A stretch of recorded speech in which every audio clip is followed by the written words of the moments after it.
მოგესალმებით, თქვენ უყურებთ რეგიონის დღის მთავარ ამბებს. თან წინასაარჩევნო შეხვედრა და თან საკუთარი პოსტერებით გაფორმებული სპორტული მოედნის გახსნა. ეს აქტივობები ახალქალაქში ქართული ოცნების მერობის კანდიდატმა მელქონ მაკარიანმა გააერთიანა და ამსახველი ფოტომასალა სოციალურ ქსელშიც გამოაქვეყნა. მელქონ მაკარიანის წინასაარჩევნო პოსტერები ახალქალაქის სოფელ ზაგვში მუნიციპალიტეტის მიერ მოწყობილ სპორტულ მოედანზე კალათბურთის ფარზეა გაკრული. ის რომ სპორტული მოედანი მუნიციპალიტეტის ბიუჯეტიდან დაფინანსდა გვიდასტურებენ ქალაქის მერიაში. საარჩევნო გარემოს საკითხების ექსპერტთა ნაწილის შეფასებით საქმეს სავარაუდო ადმინისტრაციული რესურსის გამოყენებასთან გვაქვს. რაც საარჩევნო კოდექსის 52 მუხლის პირველი პუნქტით შეზღუდულია. ჩვენ გვინდოდა მერის მელქონ მაკარიანისთვის გვეკითხა მისი მოსახლეობასთან შეხვედრის შინაარსის და ხალხისგან მოსმენელი შეკითხების შესახებ. ასევე მიიჩნევდა თუ არა ის წინასაარჩევნო აქტივობის და მერის მოვალეობის გაერთიანებას კანონდარღვევად, თუმცა მაკარიანი ჩვენს არებს არ პასუხობს. საქართველოში მუნიციპალური არჩევნები 2025 წლის 4 ოქტომბერს გაიმართება. არჩევნებში მონაწილეობას პროტესტის ნიშნად არიღებს ოპოზიციური პარტიების უმრავლესობა. ცესკოს მონაცემებით მუნიციპალურ არჩევნებში მონაწილეობისთვის 17 პარტიამ მიმართა. მასწავლებლის ეროვნული ჯილდოს 2025 წლის გამარჯვებული ახალქალაქის ნომერ 13 საჯარო სკოლის მასწავლებელი ჟანა ხაჩატურიანია. ხაჩატურიანი ახალქალაქის სკოლაში სამოქალაქო განათლების და მოქალაქეობის მასწავლებელია. ასევე იგი ჟვანია სკოლის ტრენერი და სამცხე-ჯავახეთის სახელმწიფო უნივერსიტეტის მოწვეული ლექტორია. როგორც ჟანა გვეუბნება, უნივერსიტეტში უკვე 25 წელი ასწავლის, ხოლო სკოლაში 20.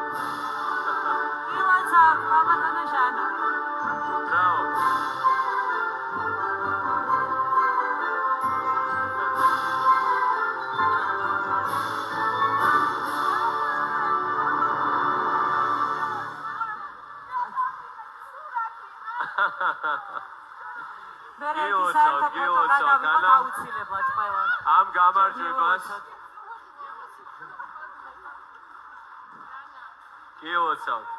გიოცავთ ანა და თქვენ როგორც თქვით ჟანამ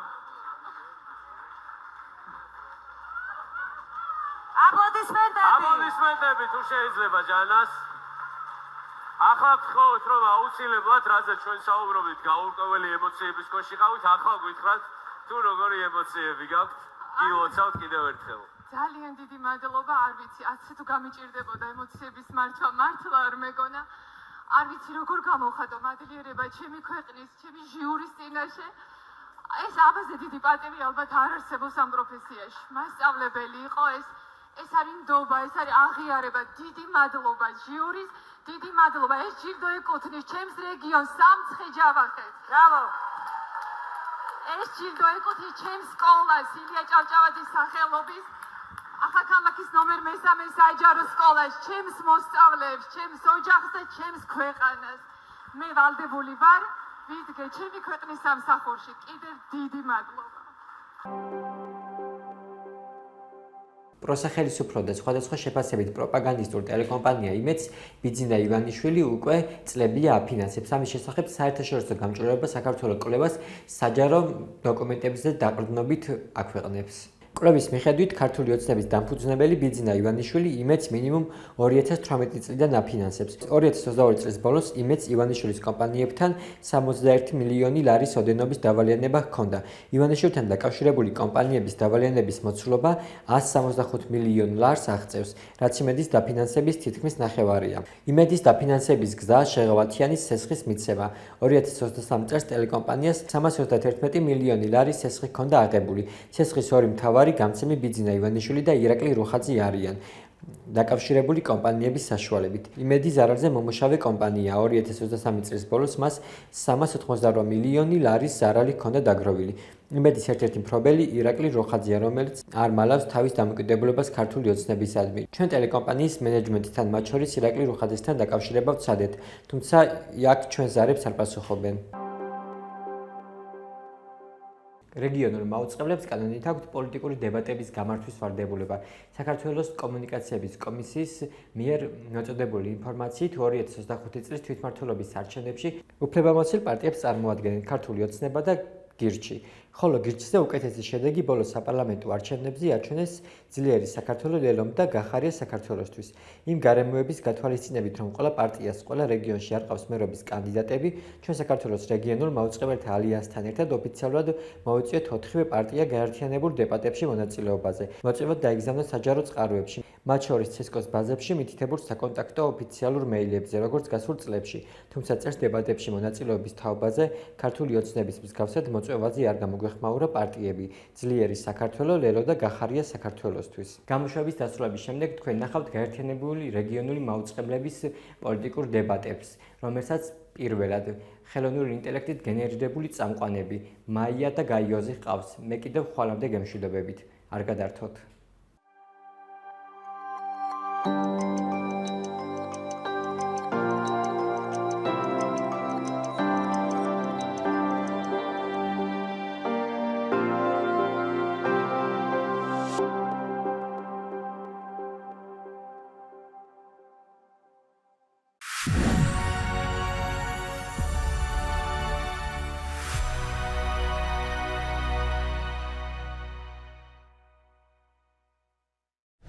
გაიოზი და მაია მოგესალმებით.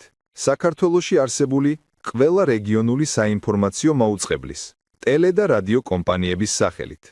ეს გაერთიანებული ინტერმუნიციპალური დებატებია, სადაც კანონის ბრძანებით მონაწილეობა ეკუთვნით ქართულ ოცნებასა და პარტია გირჩს. სტუმრებთან კი ასეთი კითხვები გვაქვს. 2017 წელს ქართულმა ოცნებამ გააუქმა თვითმმართველი ქალაქები: თელავი, მცხეთა, გორი, ახალციხე, ამბროლაური, ოზურგეთი, ზუგდიდი. არგუმენტი იყო ოპტიმიზაცია. რა დაოპტიმიზირდა? არსებობს ანალიზი? ცვლილებებიდან დღემდე თითოეულ ყოფილ თვითმმართველ ქალაქში რა არის ინდიკატორების დინამიკა? კაპიტალური ხარჯები ერთ სულზე, შიდა გზების სიგრძე, მდგომარეობა, წყალმომარაგების საათები, ნარჩენების სეპარაცია, ბაღების ადაპტაცია. როდის გამოაქვეყნებთ სრულიად შედარებით ანგარიშს? 2016-ის შედარება 2021-თან და 2024-თან. უშუალოდ 2024-2025 წლებში კოდექსში შეტანილმა ცვლილებებმა რა რეალური ცვლილება მოიტანა მუნიციპალიტეტების ფინანსურ და ინსტიტუციურ დამოუკიდებლობაში? გაქვთ გავლენის შეფასება? დეცენტრალიზაციის სტრატეგია 2020-2025 ამბობს, რომ ადგილობრივი შემოსავლების წილი უნდა გაიზარდოს. სათხართ ამ მიზანთან და რამდენად გაიზარდა თავისუფალი შემოსავლები ერთ სულზე რეგიონების მიხედვით? როგორ და რით აპირებთ მომდევნო 3-4 წელში ადგილობრივი საჭიროებების დაფინანსებას ევროპის დაფინანსების შემცირება გაქრობის ფონზე? გაგვაცანით კონკრეტული პორტფელის გეგმა. რას გადაფარავს შიდა ბიუჯეტი, რა დაიფარება გრანტით? საიდან მოგაქვთ საგრანტო მხარდაჭერა? სად არის რისკების მატრიცა? მაგალითად დაზუსტეთ ქუთაისის კანალიზაციის პროექტის, რომელზეც ევროკავშირი 100 მილიონი ევრო ხარჯავდა და სხვა სანიაღვრე გამწმენდი ნაგებობების შემთხვევაში რომელი ლოტები დასრულდა, ჩაიჭრა, გადავადდა და რატომ? რას ცვლით, რომ ცენტრზე დამოკიდებულება, თანხები თანხმობები, ნაკლებ პრობლემად იქცეს და გადაწყვეტილებები უფრო ლოკალურად მიიღებოდეს? აღვიწერეთ თავად, კონკრეტულად რომელი ფუნქციებია დღეს მუნიციპალურად საკუთარი და რომელი დელეგირებული? რომელი უნდა იყოს? სად არის პასუხისმგებლობის ზღვარი, რომ მოქალაქე მიცოდეს ვის მიმართოს? მოდით ვისაუბროთ წყალმომარაგებლობაზე. რადგან წყალმომარაგებას, რაც რეგიონებში ხდება, ძნელად უწოდებთ. მაგალითად, როცა წყლის ოპერატორი ცენტრალურ უწყებას ექვემდებარება, რა ფორმატით სთხოვთ და აკონტროლებთ სამუშაოებს ლოკალურად. ამ თემაზე სხვადასხვა რეგიონულმა ტელევიზიამაც მოაგროვა კითხვები მოსახლეობიდან. მოусმინოთ მათ. პირველ რიგში მინდა რომ ჩვენს მუნიციპალიტეტში მოგვარდეს წყლის პრობლემა, რომელიც აწუხებს როგორც ქალაქის მოსახლეობას, ასევე სოფლის მოსახლეობას. ეს არის მთავარი საჭიროება ჩვენს ქალაქში. საფრთხეში კეთდება წყლის სისტემა, რეაბილიტაცია და თლიანად როდის მოგვარდება სამტრედიის თლიან მასშტაბში ეს პრობლემები. მე ვარ ციალა ჯოჯუა, ცხოვრობ სენაკში. კითხვა მაქვს, აღდგება თუ არა და დაადგება თუ არა ამ წყალსაშველი და კურორტს. ეშველება რამე კურორტ? ამის შეკითხვა მაქვს და პასუხს ველოდები. კურორტი მენჯი წლების განმავლობაში იყო მიმზიდველი. აქ დადიოდა მთელი ხალხი. ავადმყოფი და ჯოხს აგდებდნენ სამკურნალოთვისებების საერთოდ. ახლა ასე უპატრონო და ნაგავსაყრელი გახადეს. რაც იქ იმაში გატეხამენ და ინგრევა და იმაში დამენ წამოვა და არ დაყრიან ყველაფერს. და ეგერ ყრიან ნაგავი. ყველა პარტია რომელიც მოვიდა თავიდან დაწყებული ყველა იმას იძახო და კი აღნიშნავენ რო წავიდა ყველას გადაავიწყდა ეს. არავინ არ მოსულა ამის გამკითხავი. იცნობთ თუ არა მონაცემებს? ან გაქვთ თუ არა სურათი 2024-2025 წლებში მუნიციპალიტეტებში რამდენია გათიშვების საშუალო ხანგრძლივობა და სიხშირე უბნების მიხედვით? როდის იქნება 24/7 მიწოდება ყველა დასახლებაში?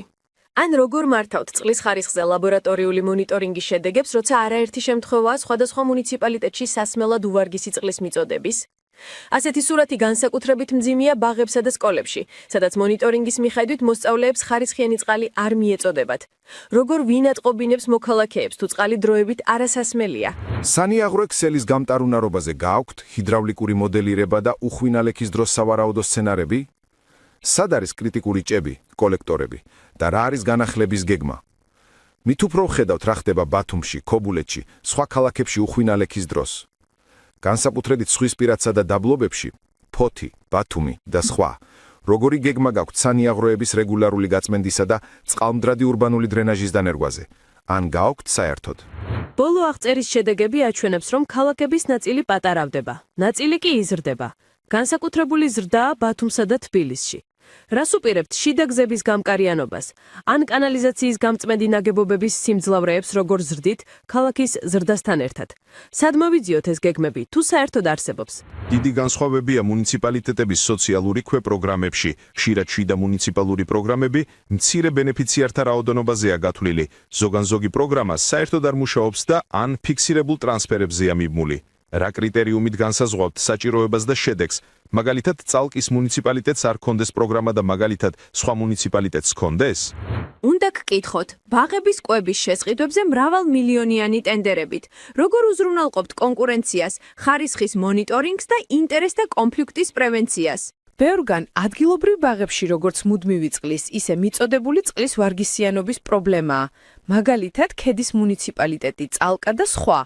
რატომ მუშაობს ბავშვთა ინფრასტრუქტურის მოწესრიგებაზე უმეტესად ეგრეთ წოდებული ქვეპროგრამები?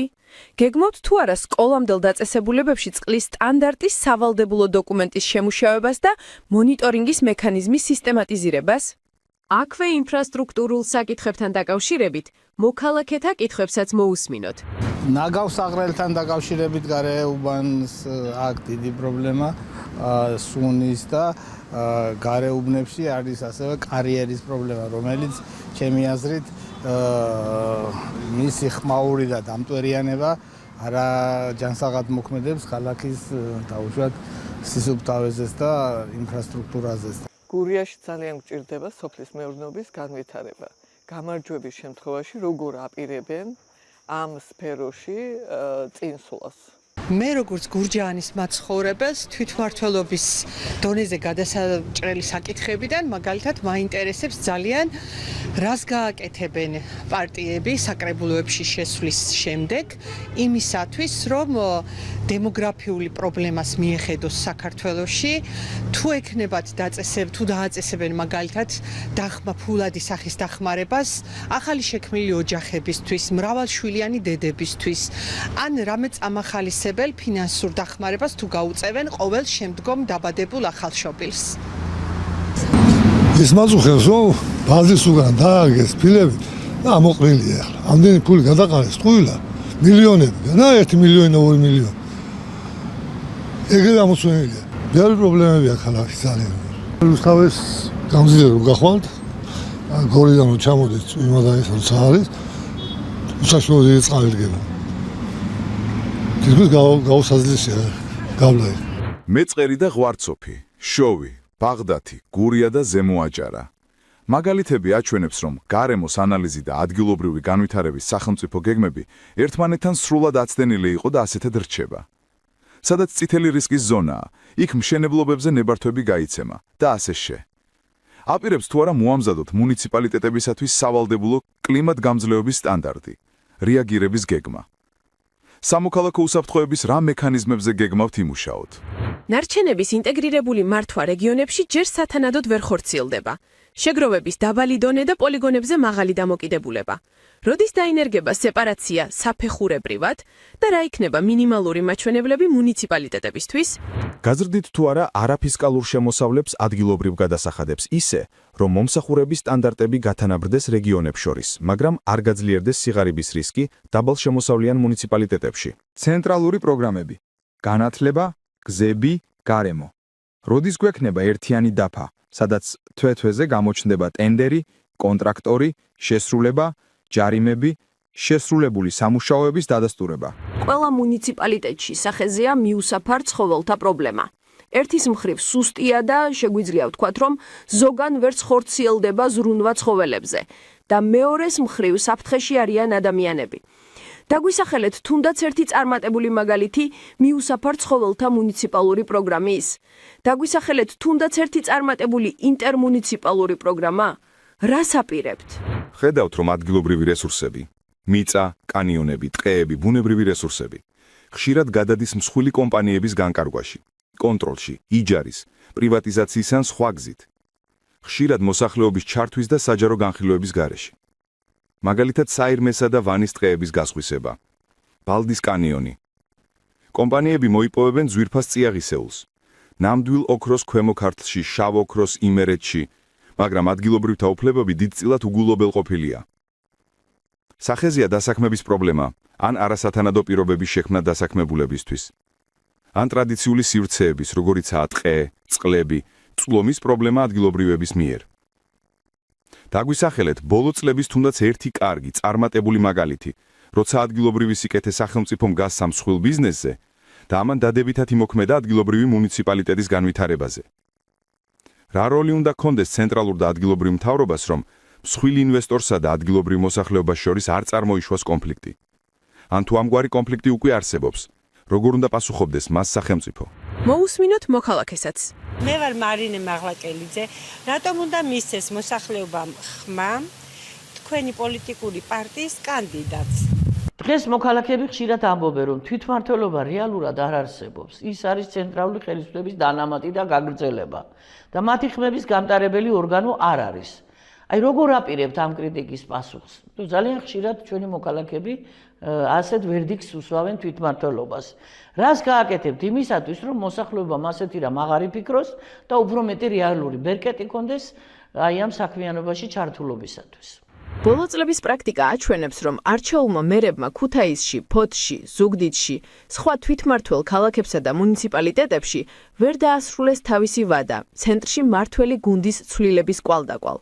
როგორ გეგმავთ, მომავალში გვყავდეს მართლაც თვითმმართველი მერები, რომლებსაც შეუძლიათ თავიანთი ვადის ბოლომდე მიყვანა, რომ არ იყვნენ მუდმივად დამოკიდებულნი ცენტრალურ ხელისუფლებაზე და არ დაექვემდებარონ პარტიულ ზეწოლას? ჩვენ კიდევ ბევრი კითხვა გვაქვს, მაგრამ პასუხებს ვერ ვიღებთ. ისევე როგორც ამ გადაცემის მონაწილე მედიების ჟურნალისტები რთულად იღებენ საჯარო ინფორმაციას. რეგიონული მედიების ხმა, მათ შორის მზია ამაღლობელის თავისუფლების მოთხოვნის თაობაზეც უპასუხოდ რჩება. დღესაც მიუხედავად იმისა, რომ კანონის ბრძანების შესაბამისად, ყველა საინფორმაციო რეგიონული მაუწყებლის სახელით რეგიონულ მაუწყებელთა ალიანსმა ოფიციალური მეილები გაუგზავნა როგორც ქართულ ოცნებას, ისე პარტია გირდს და მოიწვია გაერთიანებულ ტელედებატებში მონაწილეობის მისაღებად, მათ მიმართვას ქართული ოცნება არ გამოხმაურებია. კარგად ბრძანდებოდეთ. გაიოზ, უნდა დავაზუსტოთ, რომ პარტია გირჩი მაშინვე არაერთგზის გამოეხმაურა ჩვენს მიმართვას და მზაობა გამოთქვა დებატებში მონოიწილეობაზე. მაგრამ ქართულმა ოცნებამ, როგორც ეს მოწვევა, ისე შესაბამისად ჩვენი და თქვენი ჩვენო რეგიონული მაუწყებლების მაყურებლებო, ამ გადაცემაში დასმული კითხვები ჯერჯერობით უპასუხოდ დატოვა. ისიც კი არ მოუწერიათ და უთქვამთ პასუხად, რომ კარგად ბრძანდებოდეთ. მაგრამ ჩვენ თქვენთან ერთად მაინც კარგად ბრძანდებოდით.